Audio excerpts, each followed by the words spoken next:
til Henriette og Arne afsnit rigtig mange.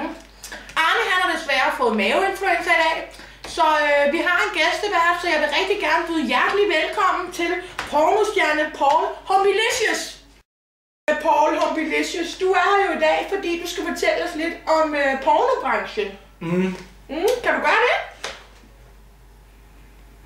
Ja, det kan jeg skide godt. Det er en hård branche. Ser sgu lidt af vejret og sådan, ikke? Så, men altså, jeg føler mig rimelig confident for det, jeg laver. Ja, det er jo sådan, at du har jo vundet prisen for bedste mandlige stripper 20 år i træk nu. Ja. Så det vil jeg gerne sige stort tillykke med. Tak skal du have. Ja. Og det er jo bare en byggeschæft, kan man sige. Så. Ja, altså, er det et hårdt erhverv at beskæftige sig med? Altså, jeg vil sige, ikke når man stripper, fordi tager man bare tøjet af. Så. Men jeg synes det er klart, når man er der, og kameraet kører, og de siger kør, og man så bare klipper, så er det sgu hårdt. Så kan det godt, så er det træt og slidt. Ja.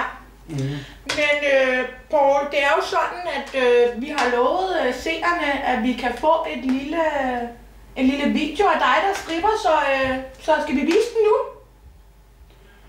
Jeg har klippet den ud.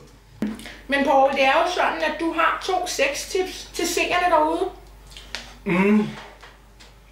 Det har jeg. Det første, du skal sgu lytte godt med derude, fordi det virker fucking hver gang. Altså, man bliver sgu sådan lidt, hvad jeg snakker om, jeg tænker på det.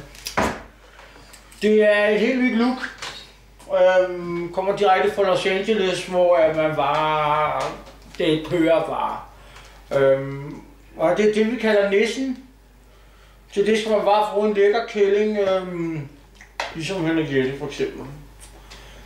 Og så giver man hende bare nissehuen på. Og så får hun kraftet med, hvad julemanden har i sækken, mand. Det bliver man ret vild af. Så, hvad siger du? Ja, men altså, jeg føler mig da også lige pludselig lidt mere sexet. Ja. Ja. Det er jo også pisse sexet. Ja. Men tilbage til andet tip. Ja. Altså, det andet tip, det er set før, det er en gammel klassiker. Det er faldkæden. Som normalt, så ser man det med bløde perler. Men jeg synes, det er kedeligt, jeg synes, det er røvsygt. Så det skal være lidt hårdt, lidt rough. Ja. Så vi har taget ind med noget kant på, skarpe perler, fordi det er bare skide godt. Og så vikler man bare, man vikler, og vi stopper ikke med en. Og man vikler, sådan.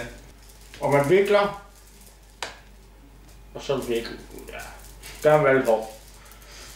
Så har man en god klump perle, og det er bare et spørgsmål om bare masen og bare, bare give den. Det er pisse godt for alle, mand. For alle i selskabet. Ja. Gerne til en påskefrokost, der holder hver gang.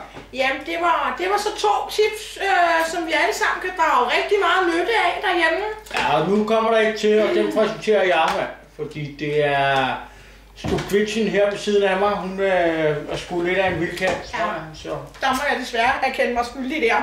Ja. Ostepops. Ja. Det er jo sådan, at jeg godt kan lide, når jeg kommer hjem, simpelthen at tage den her. Simpelthen hælde dem ud på min nøgne krop.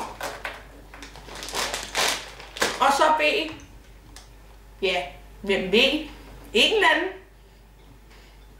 om slikke dem af. Ja, lidt ligesom at Paul illustrerer her. Det giver simpelthen en god tekstur og smag, og det er simpelthen rigtig lækkert. Ja. Ja. Og manden kan jo så smøre selv i fisk, sådan så det ikke kun er manden, der skal smage fisken, og pigen, der skal smage narkoosten og sådan noget. Ja. Det der er hele tricket, det er simpelthen lige at mødes på midten på den der, altså... Vi skal mødes på midten, og det er jo det, der er så dejligt. Det er pisse dejligt. Ja. I forbindelse med den her uge, hvor vores tema her i Arne Henriette er sex, så har vi simpelthen bedt Poul om at udnævne Danmarks mest sexede kvinde. Ja. Har det været svært? Ej, det synes jeg faktisk ikke. Altså, der har jo været, altså, der er jo kraftet med, der er jo kvinder i Danmark, som bare banger den, mand. Og jeg har sgu valgt Margrethe Vestager. Sådan. Fordi at Margrethe i sådan et sæt håndjern der, ikke? Synes for satan, så bliver det ikke bedre. Sådan, det var klart og kontant. Ja, faktisk, jeg skulle highlightet lidt til dig, så ja, du kan se, hvad det præcis er, jeg mener. Og det skal I også se derude. Ja, det kommer her, og I skal bare sutte til jer. Altså, kvinder derude, mand. Gør det. Sådan. Gør det som Margrethe Vestager, mand. Jeg lover jer, mand. Værsgo.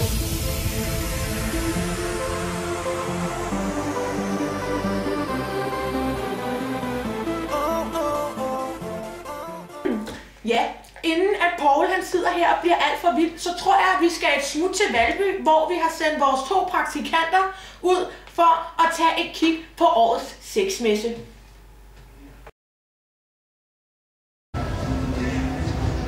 Kører du, eller hvad? Ja. Okay. Hej så. Hej så. Vi er praktikanterne. Hos Henriette Arne. Ja, og vi skal ind og se på dildoer. Vi er her i Valbyhallen til sexmessen, Ja, det bliver rigtig godt. så følg med os. Ja, kom. Hej, Jette.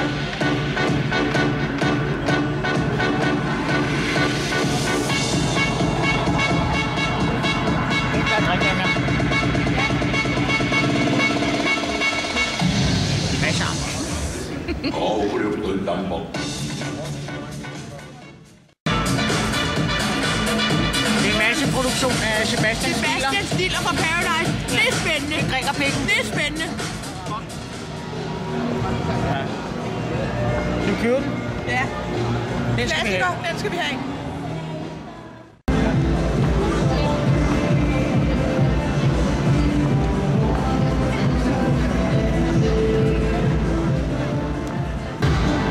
En helt klar klassiker er det her striptease.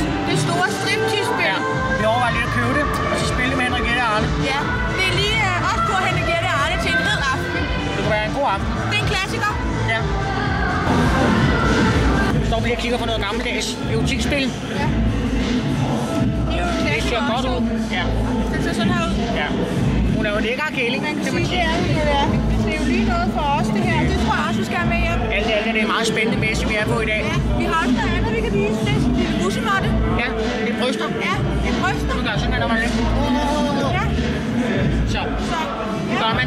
det er en god messe.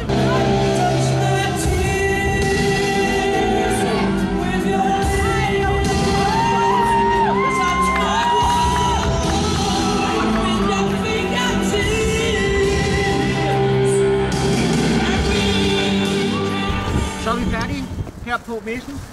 Ja, Det var sgu meget sjovt. det var meget sejt at se alt det nye sexlegetøj, der kommer i år, så I kan godt glæde jer, for Det det bliver bliver super et godt, sindssygt vildt år. Ja, det er sindssygt. Helt vildt. Jeg købte faktisk noget. Ja. Jeg siger ikke, Og hvad så det har er. vi købt en lille gave til Henriette Arne, men Du må ikke sige det til den. bare roligt. Nej, man kan ikke se blinker jo. Så vi ses næste gang. Peace out. Ja, tak til vores 2 praktikanter, som var i Valby til sexmesse. Her tilbage i studiet, der vil vi afslutningsvis annoncere vores nye konkurrence, som Poul her har været med til at komme op med. Det er nemlig sådan, at Poul han har nemlig fundet en god idé, hvorpå at man kan opdage sit eget pornonavn. Og er det også sådan, at du har fået dit pornonavn fra, Poul, eller er du født sådan? Altså, det lå ligesom til mig, at når jeg humpede, mand, så var det licious. Så det var jo... Så det lå lige til højrebenet? Ja, det var humpelicious, mand. Det er jo sådan, at vi her på siden poster et lille link, som simpelthen fører jer ind til en porno name generator, hvor I simpelthen lige kan indtaste jeres navne, og så kommer der et homemade pornonavn til jer.